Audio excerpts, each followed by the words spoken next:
हाय hello नमस्कार, welcome back to our channel Bhagyashree dish talent. आपल्या चॅनलमध्ये तुमचं सर्वांचं अगदी मनापासून स्वागत आहे। तर आज आपण बघणार आहोत सोयाबीन बिर्याणीची रेसिपी बघणार आहोत। अगदी छान आणि एकदम मस्त आणि चमचमीत होते, अगदी हॉटेल स्टाईल। तुम्ही हॉटेलची खायचं विसरूनच जाणार आणि लेअरची बनवणार आहे तेही। त्यासाठी मी अर्धा किलो तांदूळ घेतलेले आहेत, दावत बासमती घेतलेला आहे मी।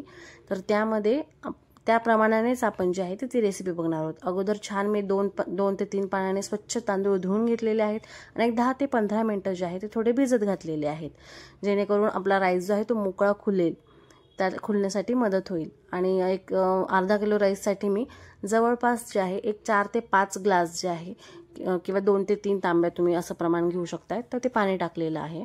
आणि छान आधी ते उकळून घ्यायचं आहे खळखळ। त्यामध्ये मी खडे मसाले टाकले आहेत, जसं की दालचिनी, लवंग, तेजपत्ता, चक्री फूल आणि काळी मिरी, हिरवी मिरची 2 आणि मीठ देखील टाकले, अर्धा चमचा तूप टाकलेलं आहे। चला तर पाणी उकळेपर्यंत जर तुम्ही आपल्या चॅनलवर नवीन असाल तर आपल्या चॅनलला प्लीज लाईक करा, शेअर करा आणि सबस्क्राईब करायला अजिबात विसरू नका। आणि खाली दिलेल्या बेल आयकॉनवर जे आहे तर ते क्लिक करा, जेणेकरून सर्वात अगोदर मी व्हिडिओ अपलोड केल्यानंतर नोटिफिकेशन तुम्हाला येईल। तर चला, आपला राईस जो आहे तो 15 मिनिटं चांगला भिजलेला आहे। त्यानंतर पाणी जे आहे ते खळखळ उकळायला लागलं की त्यानंतर आपल्याला आपला राईस जो आहे तो पाण्यात सोडून द्यायचा आहे शिजण्यासाठी। आणि आपल्याला हाफ कुक करायचा आहे, म्हणजे जवळपास एक 60 ते 70% आपल्याला राईस जो आहे तो शिजवायचा आहे। आणि जेव्हा शिजेल त्या टायमाला एक जवळपास 10 ते 15 मिनिटं लागतात। खूप ओव्हर कुक करायचा नाहीये, नाहीतर आपला राईस जो आहे तो तुकडा त्याचा पडू शकतो। आणि त्यामध्ये मी लिंबू पण पिळला आहे, तुम्ही लिंबू अवश्य पिळा त्यामध्ये, जेणेकरून आपला एक राईसचा दाणा आहे तो मोकळा आणि लांब व्हायला मदत होते। तर राईस उकळेपर्यंत आपण एका साईडला जे आहे ते सोयाबीन बिर्याणी बनवणार आहोत। त्यासाठी सोयाबीन घेतलेले आहेत, ते गरम पाण्यात भिजू दिलेत मीठ टाकून, आणि नंतर पाणी पिळून चांगलं त्याला पिळून घेतलेलं आहे, पाणी पूर्णपणे त्यामधलं काढून घेतलेलं आहे। आणि 3 ते 4 चमचे जे आहे ते आपल्याला दही घ्यायची आहे, कर्ड। तर त्यामध्ये आपल्याला काही बेसिक मसाले जे आहेत तर ते टाकायचे आहेत। एक 4 चमचे आपण दही घेऊन त्यामध्ये जसं की लाल मसाला असेल आपला तर तो टाकलेला आहे। त्यानंतर माझ्याकडे कबाब मसाला पण, मी चिकन कबाब मसाला तो पण रेडीमेड आणलेला होता, तर तो देखील मी 1 ते 1.5 चमचा तो टाकलेला आहे। अद्रक लसूणची पेस्ट टाकलेली आहे। लाल तिखट जे आहे ते मी 1 ते 1.5 चमचा टाकलेला आहे, कारण आपल्याला बाकी जेव्हा आपण ग्रेव्ही करू त्यामध्ये पण आपल्याला टाकावं लागेल। थोडीशी हळद टाकलेली आहे, मीठ टाकायचं आहे। जसं की मी म्हटलं, मी चिकन 65 कबाब मसाला जो आहे तर तो होता माझ्याकडे, तर मी 1 ते 2 चमचे तो टाकलेला आहे। त्यानंतर छान आपल्याला त्यामध्ये लिंबू पण पिळून घ्यायचा आहे। आणि बिर्याणी मसाला होता माझ्याकडे, तर तो मी त्यामध्ये टाकलेला आहे। असं सगळं मॅरिनेशन करून जे आहे आपल्याला फ्रीजमध्ये कमीत कमी 15 ते 20 मिनिटासाठी ठेवून द्यायचं आहे। कसुरी मेथी होती माझ्याकडे, तर मी ती देखील त्यामध्ये ॲड केलेली आहे। आणि आपल्याला 15 ते 20 मिनिटं मॅरिनेट छान झालं की मग पूर्णपणे जो स्वाद आहे मसाल्यांचा तो पूर्णपणे आपल्या सोयाबीनमध्ये उतरून जातो। त्यामुळेच आपल्याला जसं आहे आता नॉनव्हेजला आपण कसं मॅरिनेट करून ठेवतो, जेणेकरून पूर्ण ज्युसेस जे आहे त्यामध्ये सगळे मसाले लागतील, सेम सोयाबीन पण तसेच लागतात। आणि अगदी छान नॉनव्हेजपेक्षाही टेस्टी अशी रेसिपी जी आहे तुम्हाला वाटणारच नाही, तुम्ही व्हेज बिर्याणी खाता आहेत। तो खूप मस्त आणि छान होते। तर आपला राईस जो आहे एकीकडे ते मॅरिनेट केल्यानंतर कुक झालेला आहे, एक 70 to 80% आपल्याला कुक करून घ्यायचा आहे आपला राईस। फक्त 20% जो आहे तो आपण ग्रेव्हीमध्ये दम जेव्हा देणार त्या टायमाला ते शिजून जाईल, ठीक आहे। तर त्यानंतर हे आपल्याकडे ऑनियन मी लांब कापून घेतले होते। व्हेजिटेबल्स काही आहेत, तुम्ही तुमच्या आवडीच्या व्हेजिटेबल्स त्यामध्ये टाकू शकतात। मी ऑनियन, कॅप्सिकम आणि कॅरेट जे आहे म्हणजे गाजर, तर ते घेतलेलं आहे।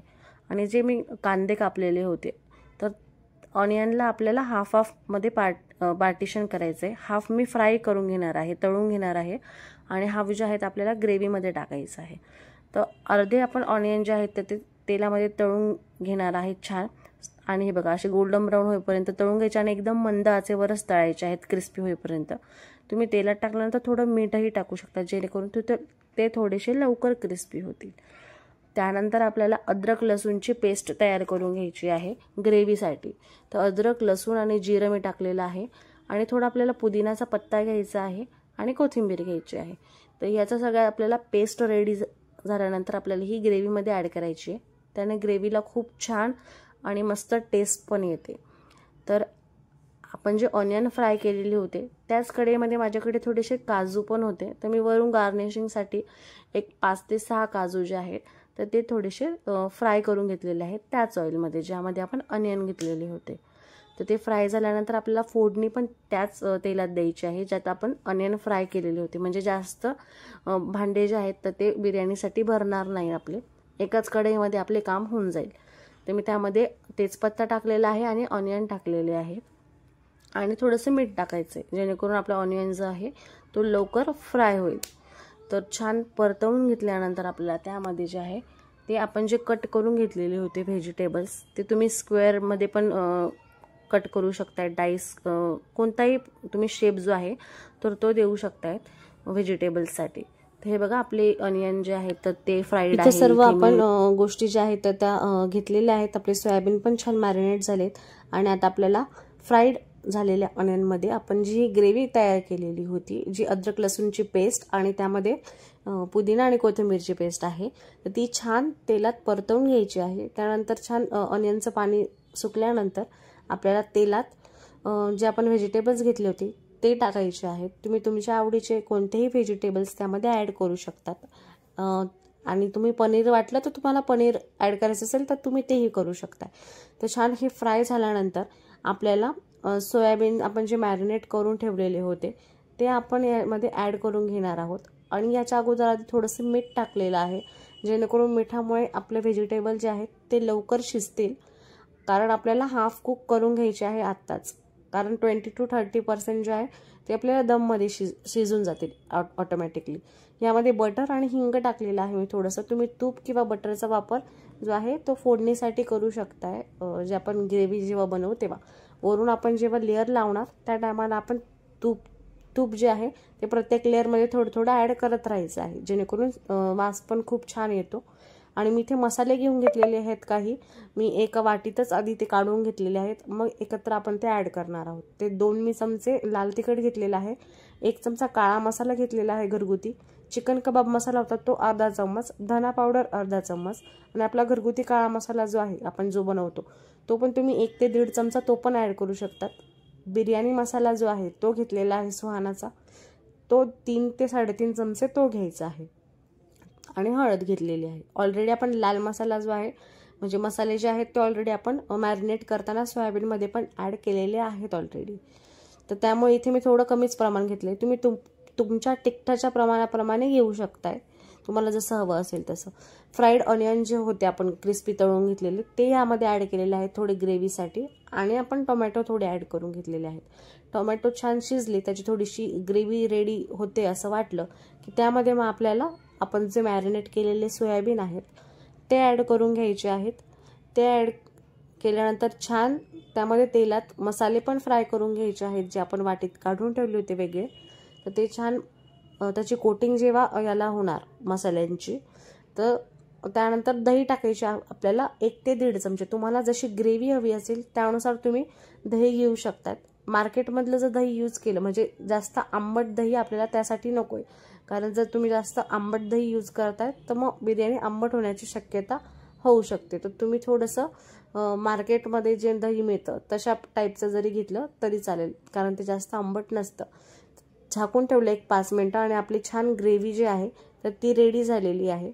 मी त्याच कढईमध्ये पुन्हा बाकी ग्रेव्ही काढून घेतली आहे साईडला आणि थोडीशीच खाली तळायला राहू दिली लेअरसाठी जेणेकरून आपला राईस जो आहे तो खाली लागणार नाही. तर अशा प्रकारे आपण लेअर जी आहे तर ती राईसची दिलेली आहे. त्यामध्ये आपल्याला गार्निशिंगसाठी वरून कोथिंबीर असेल पुदिना असेल याचे लेयर्स लावत जायचे आहेत. त्यानंतर जो तळलेला कांदा होता तो आपण त्यामध्ये टाकलेला आहे आणि मी केसरचं दूध रेडी केलेलं होतं तर ते मी त्यामध्ये लेअरमध्ये टाकलेलं आहे. तुम्ही त्याऐवजी थोडंसं हळद पण मिक्स करून लेअरमध्ये ॲड करू शकता जेणेकरून थोडा कलरफुल आपला राईस दिसेल. त्यामध्ये थोडं वरून परत ग्रेव्हीची लेअर लावायची आहे आणि सेम ॲज इट इज आपल्याला परत वरून राईसची लेअर लावून हे सगळे जे गोष्टी आहेत तळलेला कांदा त्यानंतर तूप आणि काजू होते गार्निशिंगसाठी, कोथिंबीर, पुदिना, हे सगळ्यांची लेअर पुन्हा लावून घ्यायची आहे। अशा पद्धतीत आपण लेअर लावून घेतलेले आहेत। झाकून ठेवायचं एक 5 ते 10 मिनिटं आणि एकदम छान अशी आपली बिर्याणी जी आहे ती रेडी झालेली आहे। आणि तुम्ही 5 मिनिटं हाय फ्लेमवर आणि त्यानंतर आपल्याला तवा गरम करून तव्यावर 5 मिनिटं एकदम लो फ्लेमवर ती कढई ठेवून द्यायची आहे दमसाठी। तर अशा प्रकारे आपली छान आणि एकदम चमचमीत हॉटेल स्टाईल बिर्याणी रेडी आहे। अगदी नॉनव्हेज सारखीच दिसायला पण आहे आणि टेस्टला पण आहे। तर तुम्ही घरी एकदा नक्की ट्राय करून बघा। रेसिपी जर तुम्हाला आवडली असेल तर आपल्या चॅनलला लाईक करा, शेअर करा आणि सबस्क्राईब करायला प्लीज विसरू नका, कारण तुम्ही सबस्क्राईब केलं तर मला अजून मोटिवेशन मिळेल की अजून मी काही व्हिडिओ अपलोड करू शकेल चांगले चांगले तुमच्यासाठी। तर नक्की ट्राय करून बघा। त्यासोबत तुम्ही बुंदी रायता किंवा रायता पण बनवू शकताय। तर थँक्स फॉर वॉचिंग।